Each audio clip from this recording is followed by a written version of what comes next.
Welcome to Teddington. Dating back to the 7th century, it's situated along the Thames River, south of Richmond and north of Kingston. Howard Dix. I'm the history group leader of the Teddington Society. This is a role that I've been doing for about a year now. And I got particularly interested in history group a couple of years ago, interested in exploring local history. My predecessor, Ken, I wanted to step down a year ago, and I was volunteered for the role. So here I am. Okay. Teddington Society have produced three walks in the local area. This particular one starts at the east end of the High Street and follows all the way through around by the station. It covers 33 different locations. I guess I need to explain what the Teddington Society is.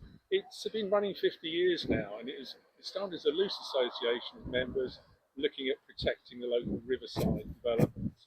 It mushroomed from there into a number of groups, and we keep very busy looking after Teddington and encouraging others to do so. I'm going to tell you about some of those today, and we're starting at the Landmark Centre, which is actually a building that was repurposed in 1995 from this magnificent Gothic, what looks like a cathedral.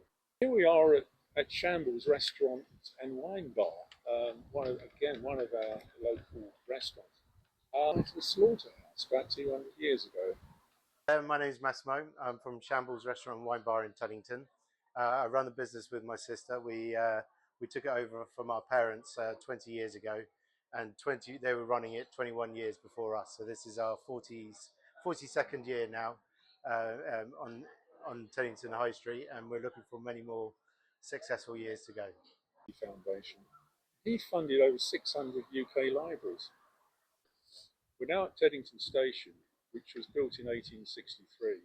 The railway coming to Teddington was a massive thing, and it promoted a lot of local housing. Thank you to Howard Dix and Massimo Langella for their time today. If you like history, take a stroll through town and enjoy what it has to offer. This is David Garrick